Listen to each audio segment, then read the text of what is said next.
Have you ever watched your child completely lose it because their sandwich was cut into triangles instead of squares? One minute, everything is peaceful. The next minute, they're on the floor crying like they've just received devastating news from the kingdom. And somehow, you're standing there holding a perfectly good sandwich, wondering what just happened. If that sounds familiar, you're definitely not alone. Welcome back to Sticks and Toddlers. Today, we're talking about one of the most important parenting skills you'll ever learn: how to help your child regulate their emotions. Because here's the truth: most kids aren't trying to be dramatic. They're not trying to manipulate you. They're not trying to ruin your day. Most of the time, they're simply experiencing emotions that feel too big for their little brains and bodies to handle, and they need our help learning what to do with those feelings. So let's talk about why emotional meltdowns happen, what parents often do that accidentally makes things worse, and most importantly, the simple solutions that actually help. Imagine for a moment that you're having the worst day ever. Your boss criticizes your work. Your car won't start. You spill coffee on your shirt. Then you come home hoping someone will understand. But instead, they say, "Stop overreacting. You're fine. Other people have bigger problems." Would that help? Probably not. In fact, you'd likely feel even worse. Now imagine being 4 years old. You don't have years of experience handling frustration.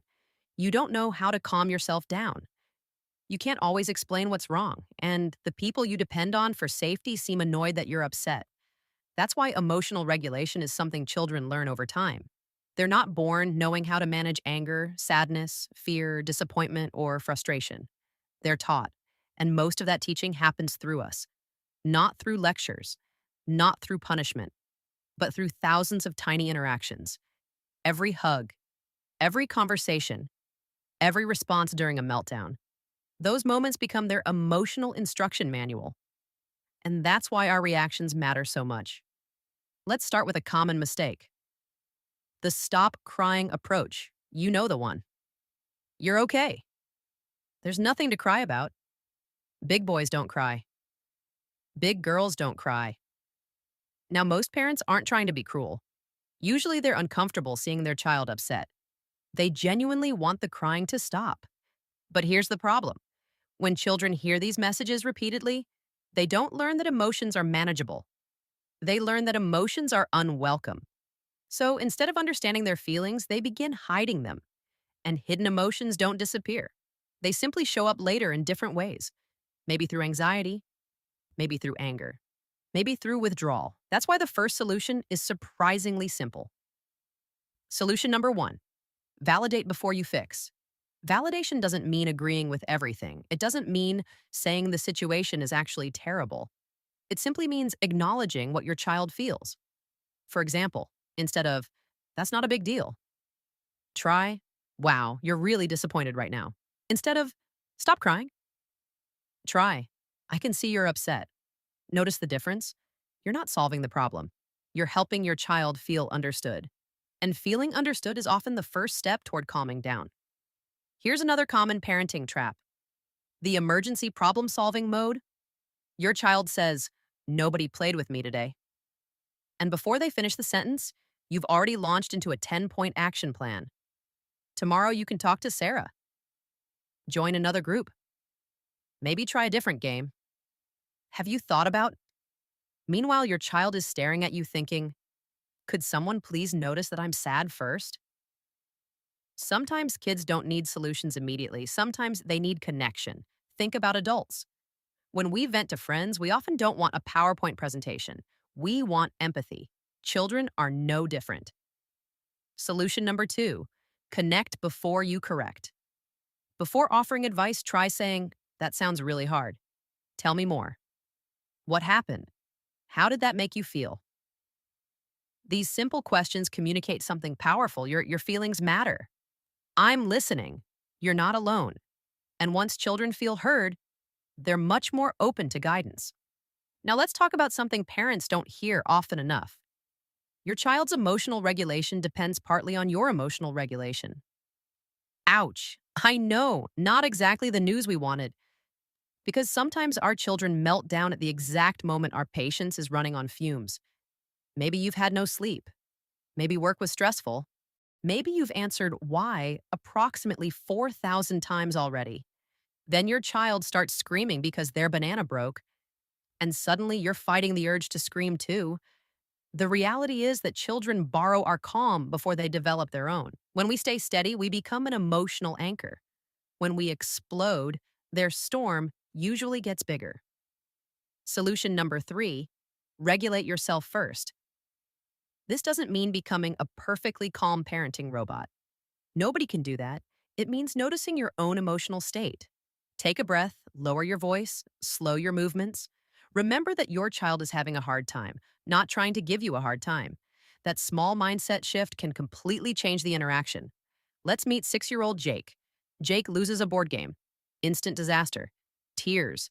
Shouting. Claims that the game is unfair. Claims that life is unfair. Possibly claims that gravity is unfair. Now a parent might respond with, "You're being ridiculous." Or, "It's just a game." But let's see what happens when we use emotional coaching. Instead, "I can see you're frustrated. You really wanted to win. It's disappointing when things don't go the way we hoped." Notice something important? The parent isn't rewarding bad behavior. They're naming the emotion. And when emotions are named, they often become less overwhelming.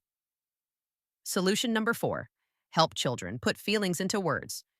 Young children often don't know what they're feeling.